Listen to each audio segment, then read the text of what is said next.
So BC రిజర్వేషన్పై హైకోర్టులో విచారణ ప్రారంభమైంది.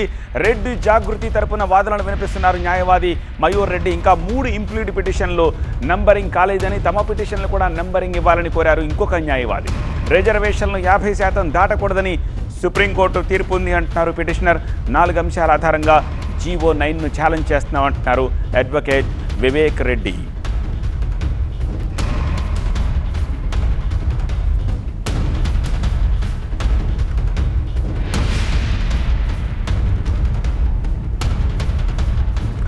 రెడ్డి జాగృతి తరపున వాదనలు వినిపిస్తున్నారు న్యాయవాది మయూర్ రెడ్డి. ఇంకా 3 ఇంప్లీడ్ పిటిషన్లు నెంబరింగ్ కాలేదని, తమ పిటిషన్లను కూడా నెంబరింగ్ ఇవ్వాలని, ఈ 30తో పాటుగా వాటిని కూడా అందులో చేర్చాలంటున్నారు. రిజర్వేషన్లు 50% దాటకూడదని సుప్రీంకోర్టు తీర్పు ఉందని ఆయన గుర్తు చేస్తున్నారు. 4 అంశాల ఆధారంగా ఈ జీవో 9ను ఛాలెంజ్ చేస్తున్నామంటున్నారు పిటిషనర్. 1 మ్యాన్ కమిషన్ నివేదికను బహిర్గతం చేయలేదు అంటున్నారు. ట్రిపుల్ టెస్ట్ లేకుండానే 50% రిజర్వేషన్లు మించకూడదు అంటున్నారు. ఎలక్షన్ నోటిఫికేషన్ ఇవ్వొద్దని సుప్రీం తీర్పు ఇచ్చిందని చెప్పేసి గుర్తు చేస్తున్నారు. దీనికి సంబంధించిన అప్డేట్స్ అందించేందుకు మళ్ళీ ఒకసారి మా ప్రతినిధి విజయ్ని కాంటాక్ట్ చేద్దాం. విజయ్ హైకోర్టు దగ్గరే ఉన్నారు. విజయ్, ఈ 3 పిటిషన్లు కూడా ఇంప్లీడ్ చేయాలని చెప్పి కోరిన మయూర్ రెడ్డి ఏమంటున్నారు? ఇంకా ఆయన చెప్తూ ఉన్న స్టాండ్స్ ఏంటి? ఒక బీసీ రిజర్వేషన్ సంబంధించిన జీవో నెంబర్ 9కి సంబంధించిన ఇష్యూ దాదాపు 40 మంది అడ్వకేట్లు తమ వాదన ముందు వినాలంటూ జడ్జిని అడిగినప్పటికీ కూడా ముందుగా పిటిషన్లు ఎవరైతే వేశారో ఆ పిటిషన్లు వేసినటువంటి పిటిషన్ పైనే వాదన వింటున్నారు. ముందుగా రెడ్డి జాగృతి తరపున వివేక్ రెడ్డి, మయూర్ రెడ్డి ఇద్దరు కూడా వాదన వినిపిస్తున్నారు. వాళ్ళు ప్రధానంగా గతంలో ఉన్నట్టు సుప్రీంకోర్టు జడ్జిమెంట్స్ ఏవైతే ఉన్నాయో వాటిని కోట్ చేస్తే చెప్తున్నారు. పిటిషనర్ తరపున స్ట్రేట్గా 4 గ్రౌండ్స్ పైన తాము ఆర్గ్యుమెంట్ చేస్తున్నాము. జీవో నెంబర్ 9 చెల్లదు, జీవో నెంబర్ 9ని కొట్టువేయాలి, ఈ రిజర్వేషన్ సంబంధించి 42% చెల్లదు అనేది వాళ్ళు మొత్తం 4 గ్రౌండ్స్ చెప్తున్నారు. రిజర్వేషన్లు పూర్తి స్థాయిలో గరిష్టంగా 50%కు ఉంచకూడదనే సుప్రీంకోర్టు జడ్జిమెంట్లో ఉంది. దాంతోపాటు వన్ మెన్ కమిషన్ నివేదికను ఇప్పటివరకు బహిర్గతం చేయలేదు. ట్రిపుల్ టెస్ట్ లేకుండా 50% మించి రిజర్వేషన్లు ఇస్తే ఎలక్షన్ నోటిఫికేషన్ ఇవ్వద్దు అనేది గతంలో సుప్రీంకోర్టులో జడ్జిమెంట్లో ఉంది అనేది వాళ్ళు ప్రధానంగా ఆర్గ్యుమెంట్ చేస్తున్నారు. 30 ఇంప్లీడ్ పిటిషన్లలో ఇద్దరు ఏదైతే రెడ్డి జాగృతి తరపున పిటిషన్లు వేశారో వాళ్ళు చెప్తున్నటువంటి వాదన ఈ 4 గ్రౌండ్లు మాత్రమే. సుప్రీంకోర్టులో గరిష్టంగా 50% మించి రిజర్వేషన్లు ఉండకూడదని సుప్రీంకోర్టు గతంలో ఇంద్రసాని కేసు కావచ్చు, కృష్ణమూర్తి కేసులో ఏవైతే జడ్జిమెంట్ ఉందో వాటిని మెన్షన్ చేశారు. రెండవది 1 మెన్ కమిషన్ నివేదికను ఎక్కడ కూడా బహిర్గతం చేయలేదు. సో దానికి సంబంధించినటువంటి ఆ కమిషన్ నివేదిక ఇప్పటివరకు బయటికి రాలేదు. ట్రిపుల్ టెస్ట్ లేకుండా 50% మించి రిజర్వేషన్ ఇస్తే ఎలక్షన్ నోటిఫికేషన్ ఇవ్వకూడదన్న సుప్రీంకోర్టు జడ్జిమెంట్స్ ఉన్నాయి కాబట్టి సో ఆ నేపథ్యంలో ఈ 4 గ్రౌండ్స్ కింద తాము ఆర్గ్యుమెంట్ చేస్తామని చెప్తున్నారు. కానీ 28 పిటిషన్లు బీసీ రిజర్వేషన్కి అనుకూలంగా, ప్రభుత్వం ఇచ్చిన జీవో నెంబర్ 9కి అనుకూలంగా ఉన్నాయి. 42% బీసీల రిజర్వేషన్ సంబంధించి ఏవైతే ప్రభుత్వం ఇచ్చిందో ఆ జీవోని సపోర్ట్ చేస్తూ దాఖలైనటువంటి పిటిషన్ల పైన కూడా ఆర్గ్యుమెంట్ జరగాల్సింది. ప్రస్తుతం మయూర్ రెడ్డి, వివేక్ రెడ్డి ఈ 4 గ్రౌండ్స్ పైనే వాదన వినిపిస్తున్నారు. చాలామంది మంత్రులు కాసేపట్లో తెలంగాణ హైకోర్టు ప్రాంగణానికి వస్తున్నారు. కొంతమంది కార్పొరేషన్ చైర్మన్లు కావచ్చు, అనేక మంది ఇక్కడికి వస్తున్నటువంటి దృశ్యాలు మనం చూడవచ్చు. ఎందుకంటే మంత్రులు స్వయంగా తెలంగాణ హైకోర్టుకు వచ్చామని చెప్తున్న నేపథ్యంలో కొంతమంది కార్పొరేషన్ చైర్మన్లు కావచ్చు, పిటిషన్లు వేసినటువంటి ఇంప్లీడ్ అయిన వ్యక్తులంతా కూడా వస్తున్నటువంటి పరిస్థితి అయితే ప్రస్తుతం మనం చూస్తున్నాం. ఆర్గ్యుమెంట్స్ అయితే స్టార్ట్ అయ్యి ఆర్గ్యుమెంట్లో ముందుగా పిటిషన్లు ఎవరైతే వేశారో వాళ్ళ తరపున వాదనలు ఉంది. ఆర్టికల్ 243D ప్రకారం పంచాయతీ ఎన్నికల్లో బీసీ రిజర్వేషన్ల ఖరారు మార్పు అధికారం రాష్ట్ర ప్రభుత్వానికి లేదు. ఈ ఆర్టికల్ ప్రకారం రాష్ట్ర శాసన వ్యవస్థకు మాత్రమే SC/ST మహిళా రిజర్వేషన్ల ఖరారు అనే ఆస్కారం ఉంది అనేది ఇంకొన్ని ఆర్గ్యుమెంట్ జరుగుతున్నాయి. ఈ బిల్ అసెంబ్లీలో పాస్ అయిందా లేదంటూ కూడా తెలంగాణ హైకోర్టు ప్రశ్నించింది. ఆగస్టు 31వ తేదీన మండలితో పాటుగా అసెంబ్లీలో కూడా ఈ బిల్ పాస్ అయిందంటూ కూడా తెలంగాణ అడ్వకేట్ జనరల్ హైకోర్టుకు చెప్పారు. గవర్నర్ దగ్గర బిల్లు పెండింగ్లో ఉందా లేదు అంటూ తెలంగాణ హైకోర్టు అడిగింది. హైకోర్టు అడిగిన ప్రశ్నలకి ప్రభుత్వం సమాధానం, రాష్ట్ర ప్రభుత్వం తరఫున అడ్వకేట్ జనరల్ సమాధానం చెప్తున్నారు. ఆయన చెప్తున్న ప్రకారం అయితే గవర్నర్ దగ్గర బిల్ పెండింగ్ ఉంది, గవర్నర్ రాష్ట్రపతికి పంపారు కాబట్టి అక్కడి నుంచి మళ్ళీ తిరిగి రాలేదనే విషయాన్ని తెలంగాణ హైకోర్టుకు చెప్పారు. ఈ మొత్తం వ్యవహారంలో తెలంగాణ రాష్ట్ర హైకోర్టులో వాదనలు అయితే స్టార్ట్ అయ్యాయి. గ్రౌండ్స్ ఏవైతే 4 గ్రౌండ్స్ వాళ్ళు చెప్పారో పిటిషన్ తరపున న్యాయవాదులు రెడ్డి జాగృతి తరపున చెప్పిన తర్వాత తెలంగాణ హైకోర్టు కొన్ని ప్రశ్నలు అడిగింది. దీనిలో చాలా స్పష్టంగా కోర్టు అడిగిన క్వశ్చన్స్ కూడా చూడవచ్చు. అసెంబ్లీలో ఈ బిల్ పాస్ అయిందా లేదా, ఈ బిల్ అసెంబ్లీలో పాస్ అయిందా లేదన్న విషయాన్ని తెలంగాణ హైకోర్టు రాష్ట్ర ప్రభుత్వాన్ని అడిగింది. అసెంబ్లీలో బిల్ ఎప్పుడు పాస్ చేశారంటే కూడా క్వశ్చన్ చేసింది. ఆగస్టు 31వ తేదీన 2 హౌజులు అటు అసెంబ్లీతో పాటుగా మండలిలో కూడా ఈ 2 సభల్లో కూడా ఏకగ్రీవంగా అన్ని రాజకీయ పార్టీలు శాసనసభలో కావచ్చు, మండలిలో ఉన్నటువంటి అన్ని రాజకీయ పార్టీలు కూడా ఏకగ్రీవంగా ఈ బిల్లును ఆమోదించినట్టుగా కూడా తెలంగాణ రాష్ట్ర ప్రభుత్వం ప్రస్తుతం హైకోర్టు దృష్టికి తీసుకొచ్చింది. అదే సమయంలో తెలంగాణ రాష్ట్ర హైకోర్టు కూడా అడిగింది, గవర్నర్ దగ్గర ఈ బిల్లు పెండింగ్లో ఉంది కదా అంటే, గవర్నర్కి పంపినటువంటి బిల్ని రాష్ట్రపతికి పంపించారు.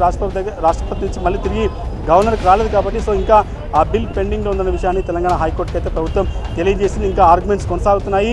40 మంది వరకు న్యాయవాదులు ఆర్గ్యుమెంట్ వినిపించడానికి రెడీ అయ్యారు. కానీ ముందుగా రెడ్డి జాగృతి తరఫున మాత్రమే పిటిషనర్లు ఈ వాదన వినిపిస్తున్నారు. ఆ తర్వాత దీనికి అయితే గవర్నమెంట్ ఇచ్చినటువంటి జీవోకి అనుకూలంగా పిటిషన్లు వేసిన హనుమంతరావు కావచ్చు, కాంగ్రెస్ నేతలు చాలామంది ఉన్నారు, బీసీ సంఘాలు ఉన్నారు, ఆర్ కృష్ణ లాంటి బీజేపీ ఎంపీ కూడా పిటిషన్ దాఖలు చేశారు. తిరుమల మల్లన్న ఇంప్లీడ్ అయ్యారు.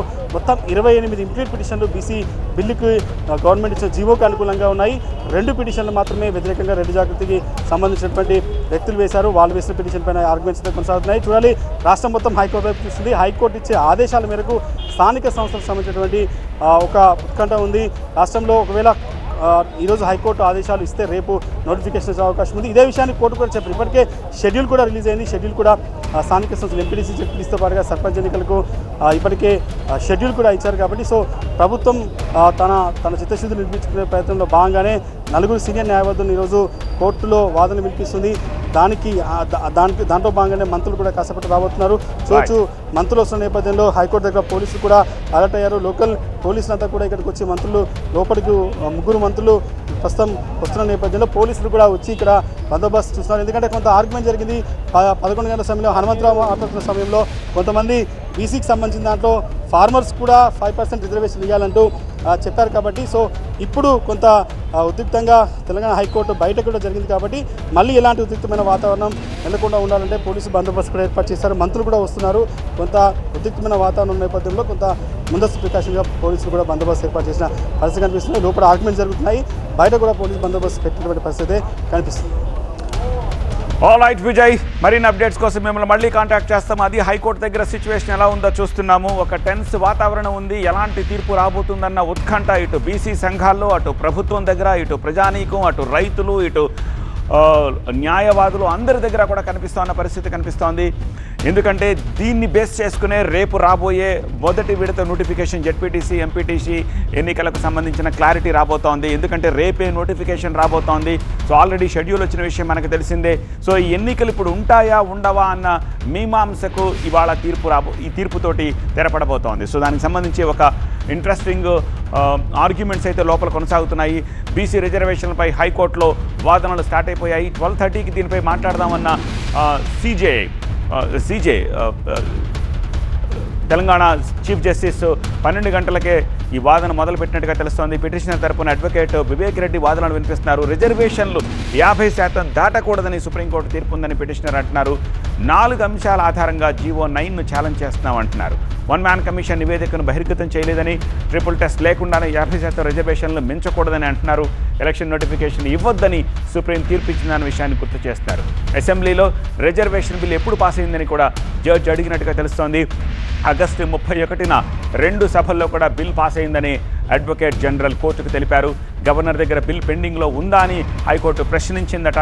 సో బిల్ ఇంకా చట్టంగా మారలేదని పిటిషనర్ చీఫ్ జస్టిస్కి చెప్పినట్టుగా తెలుస్తోంది. సో ఈ ఆర్గ్యుమెంట్స్ మరికొద్దిసేపు కొనసాగే అవకాశం ఉంది. 30 ఇంప్లీడ్ పిటిషన్స్ కూడా ఇందులో కలిసి ఇప్పుడు విచారణ చేస్తున్నారు. సో విచారణ కొంచెం సుదీర్ఘంగా సాగే అవకాశం కనిపిస్తోంది. కానీ దీన్ని బేస్ చేసుకునే నెక్స్ట్ రేపటి నోటిఫికేషన్ ఎన్నికల స్థానిక నోటిఫికేషన్కి సంబంధించిన ఒక క్లారిటీ రాబోతోంది.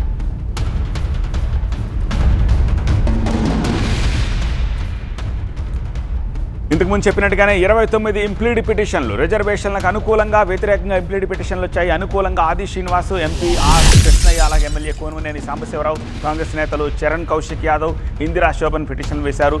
రిజర్వేషన్లకు వ్యతిరేకంగా మాధవరెడ్డి, సముద్రాల రమేష్, గోరెడ్డి వెంకటేష్ పిటిషన్లు వేశారు. మాధవరెడ్డి పిటిషన్ను కొట్టేయాలని పలువురు బీసీ నేతలు కూడా ఇంప్లీడ్ అయిపోయారు. సో జీవో 9ను కొట్టేయాలని బిల్ దాఖలు చేసింది ఒక విద్యార్థిని, ఆమె పేరు శ్రీలేఖ. ఇలా మొత్తం 29 ఇంప్లీడ్ పిటిషన్లు కలిపి ఇప్పుడు హైకోర్టు ఈ ఇష్యూని విచారిస్తోంది. ఇందిరా సాహ్ని కేసుతో పాటు కృష్ణమూర్తి కేసు జడ్జిమెంట్లను కూడా పిటిషనర్ మాధవరెడ్డి కోర్టు చేస్తున్నారు. గవర్నర్ ఆమోదం లేకుండా జీవోను ఎలా తీసుకొచ్చారని గత వాదనలో ప్రభుత్వాన్ని ప్రశ్నించింది హైకోర్టు. బీసీ రిజర్వేషన్ల బిల్లును 2 హౌజుల్లో ఏకగ్రీవంగా ఆమోదం పొందినట్టుగా కోర్టుకు తెలిపారు advocate general. High court chief justice బెంచ్లో ఇప్పుడు విచారణ జరుగుతోంది.